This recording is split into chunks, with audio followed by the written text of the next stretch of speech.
ఒరే ప్రతాప్, నాకు చిన్న హెల్ప్ చేసి పెట్టాలరా. ఏమిట్రా?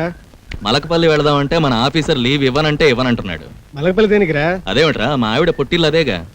ఆవిడ వెళ్ళి చాలా రోజులైంది. తీసుకొద్దామంటే లీవ్ దొరకట్లేదు. ఓసారి మీ సారథిని పంపించకూడదు? అలాగే లేరా.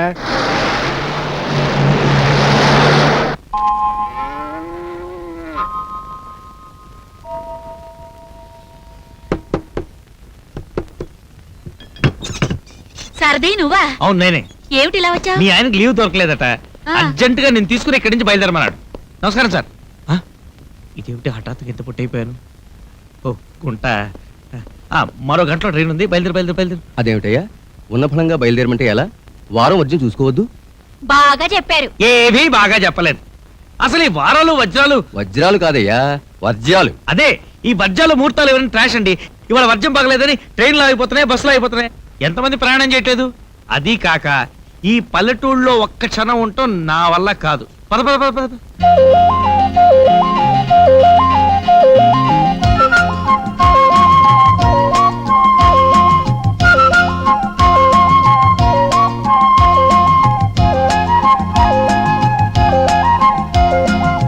నమస్కారం అండి. మిమ్మల్ని ఇలా ఇక్కడ చూస్తా అనుకోలేదు. చాలా సంతోషం అండి. సారథి, ఈ అమ్మాయి నీకు ముందే తెలుసా?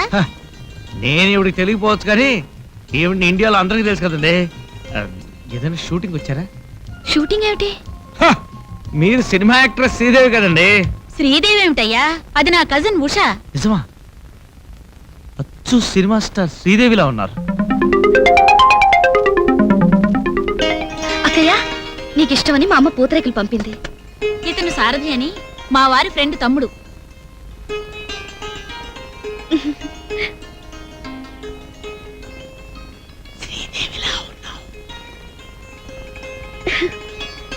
ఇదేంటి, ఈ అమ్మాయిని నేను పూర్తిగా ప్రేమిస్తున్నట్టు అనుమానంగా ఉంది. సారథి, సారథి, నేనేదో చేదస్తం కొద్దీ వర్జ్యాలు ముహూర్తాలు అంటే అల్లుడు కోపం వస్తుంది. ఎందుకు వచ్చిన గొడవ గానీ అమ్మాయిని తీసుకువెళ్ళు. బాగా చెప్పారు. అస్సలు బాగా చెప్పలేదు. నేనేదో అజ్ఞానం వల్ల వజ్రాలు కట్రా లేవన్నాను కానీ ఉన్నాయి. వాటి మీద నాకు పూర్తి నమ్మకం ఉంది. అదేమిటయ్యా, ఇందాకేగా బుద్ధిగా నమ్మకం లేదన్నా?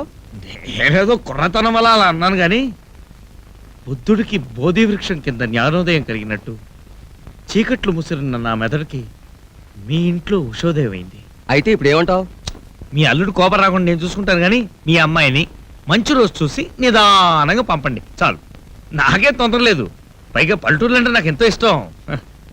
ఇంత చక్కటి పల్లెటూళ్ళలో నేను ఎన్ని ఉషాలైనా ఎన్ని యుగాలైనా గడిపేస్తాను. బాగా చెప్పావు. అవును, చాలా బాగా చెప్పారు కదా.